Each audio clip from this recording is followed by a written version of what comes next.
Assalamualaikum warahmatullahi wabarakatuh. Nama saya Putri Melia Silvia, NIM 2020-11079, kelas 2B Manajemen.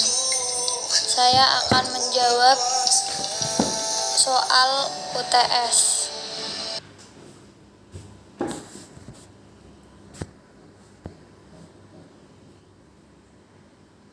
Saya akan menjawab pertanyaan nomor 1, yaitu wujud data dari penelitian ini adalah sejumlah kesalahan penulisan kata depan, awalan, dan penggunaan huruf kapital pada karangan tentang informan.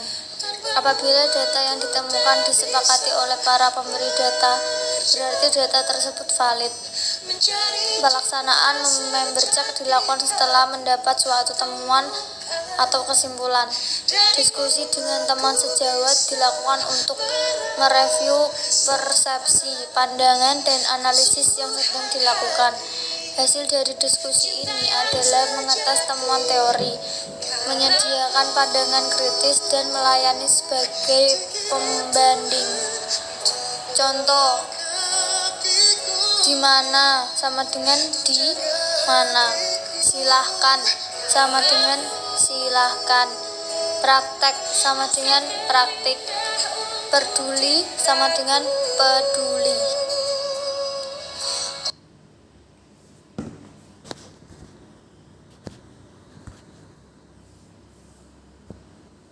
Jawaban nomor 2, kutipan langsung. 1. Tidak mengalami perubahan pada teks yang hendak dikutip. 2. Terdapat penggunaan tanda titik berspasi yang berjumlah 32 di bagian kutipan yang dihilangkan. 3. Memakai tanda sig atau tanda seru pada bagian kutipan yang salah. Terdapat tanda kurawal atau yang dapat digunakan jika penulisan ingin menambahkan informasi pada kutipan yang dicantumkan. Contohnya, menutup pati 5, mahasiswa dianjurkan sejak awal untuk menentukan metode seperti penelitian apa yang akan digunakan pada penelitian skripsi, tesis, dan disertasi.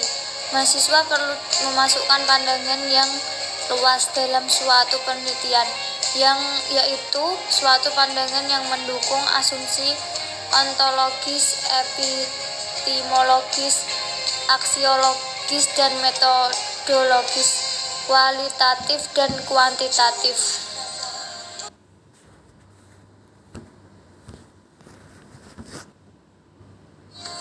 Kutipan tidak langsung. 1. Mengalami perubahan pada teks yang dikutip.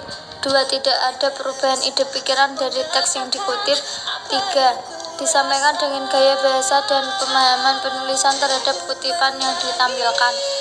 3. Diakhiri dengan nomor kutipan, serta tidak diakhiri dengan tanda petik 2.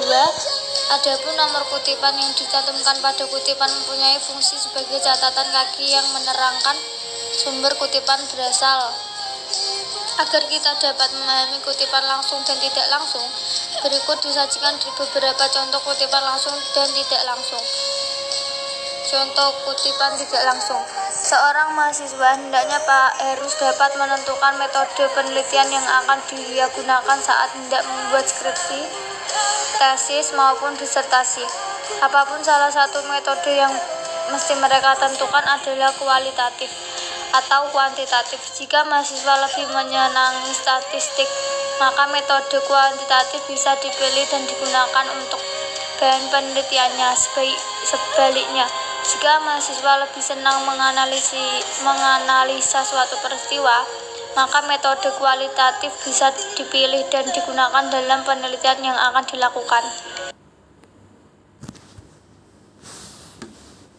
Jawaban nomor 3, biografi. Biografi adalah riwayat hidup seseorang yang ditulis oleh orang lain, karena biografi disusun oleh orang lain. Dalam menulis biografi, biasanya penulis biografi mengandalkan berbagai sudut pandang terkait tokoh serta bermacam dokumen pendukung. Dalam biografi dijelaskan secara lengkap tokoh yang ditulis dari lahir hingga meninggal, serta disebutkan juga jasa dan karya yang telah diciptakan oleh tokoh yang digambarkan dalam biografi. Contohnya, Muhammad Hatta lahir pada 12 Agustus 1902 di daerah Sumatera Barat, tepatnya di kota Bukit Tinggi. Hatta menjadi wakil presiden pertama di Indonesia. Ia banyak membantu Soekarno dan para pendiri bangsa dalam mencapai kemerdekaan. Ia adalah seorang sosok yang gemar membaca. Ia juga dikenal sebagai Bapak Koperasi Indonesia. Hatta menggalakkan konsep ekonomi yang bertopang pada semangat gotong royong masyarakat. Koperasi menjadi pilar ekonomi di tingkat paling kecil, seperti desa yang berdaya, baik dari segi ekonomi dan pangan, akan membuat suatu bangsa menjadi lebih kuat.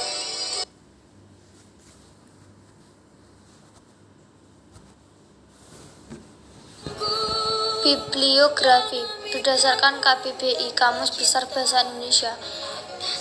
Bibliografi adalah daftar buku atau karangan yang merupakan sumber rujukan dari sebuah tulisan atau karangan atau daftar tentang suatu subjek ilmu.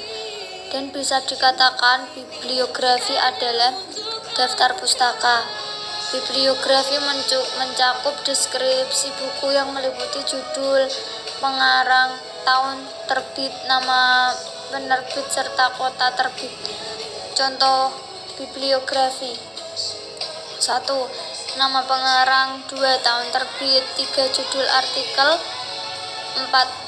Nama majalah, 5. Nomor majalah, 6. Bulan terbit, 7. Tahun terbit, dan sebagai berikut.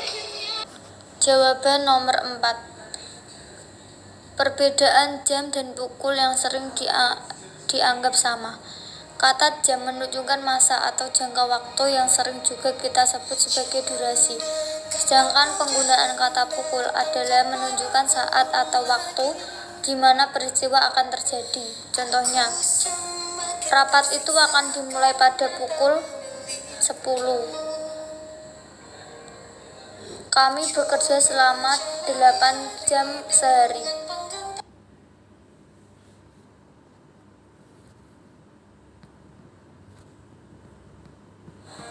Jawaban nomor 5. Bahasa dinyatakan sebagai sistem lambang bunyi, yakni bahasa merupakan susunan kumpulan dari lambang-lambang bunyi seperti A, B, C, D, E, F, dan seterusnya. Dinyatakan sebagai sistem karena lambang-lambang bunyi harus disusun berdasarkan sistem kebahasaan yang telah disepakati oleh masyarakat pemakai bahasa, sehingga lambang-lambang bunyi tersebut memiliki makna atau bermakna. Kaitannya dengan penggunaan bahasa, yaitu bahasa merupakan media atau alat yang dimiliki fungsi utama sebagai alat komunikasi masyarakat pemakai bahasa. Jawaban nomor 6. Tanda koma berfungsi untuk memisahkan anak kalimat atau hal-hal yang disebut dalam kalimat, juga untuk keperluan singkat, gelar, dan angka-angka. Contoh: 1. Aku hanya membawa buku, tas, dan pensil. 2. Adik tidak mau sekolah lagi, karena diejek oleh teman-temannya. 3. Dia sangat pandai bergaul di luar, tetapi sangat diam jika di dalam rumah. 4. Saya membeli udang, kepiting, dan ikan. Karena itu kamu harus datang.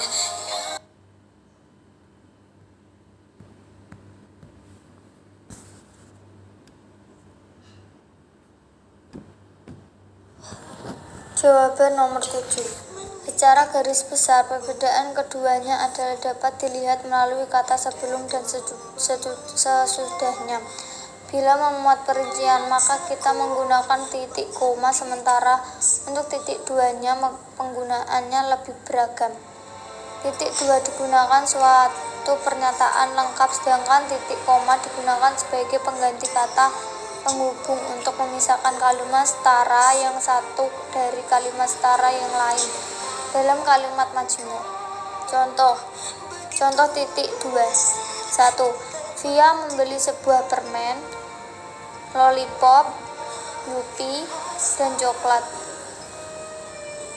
2. Hanya ada dua kemungkinan dalam menjawab soal ujian, benar atau salah. Contoh titik koma. Via membaca jurnal, Iwan mencatat rangkuman pelajaran jika mengurasi data ekonomi. 2. Hari sudah pagi, ayah bergegas pergi ke kantor.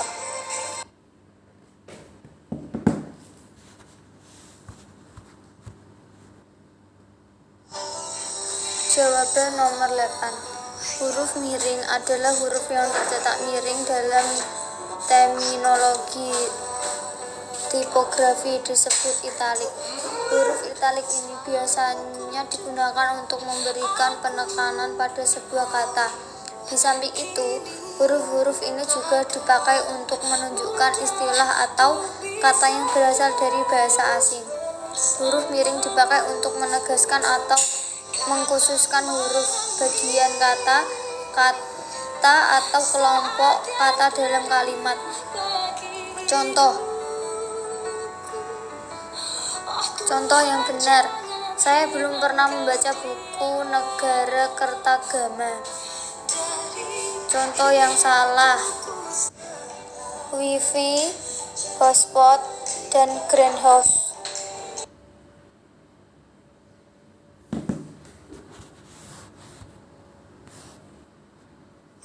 Jawaban nomor 9. Huruf yang melambangkan vokal dalam bahasa Indonesia terdiri atas 5 huruf, yaitu A, E, I, O, dan U. Untuk pengucapan atau pelafalan kata yang benar, dikritik berikut ini dapat digunakan jika ejaan kata itu dapat menimbulkan keraguan. A. Diakritik atau E. Dilafalkan E. Misalnya, anak-anak bermain di teras atau teras. Kedelai merupakan bahan pokok kecap atau kecap. Huruf yang melambangkan konsonan dalam bahasa Indonesia terdiri atas 21 huruf, yaitu B, C, D, F, G, H, J, K, L, M, N, P, Q, R, S, T, V, W, X, Y, dan Z. Keterangan. Huruf Q dan khusus digunakan untuk nama diri dan keperluan ilmu. Huruf pada posisi awal kata diucapkan S.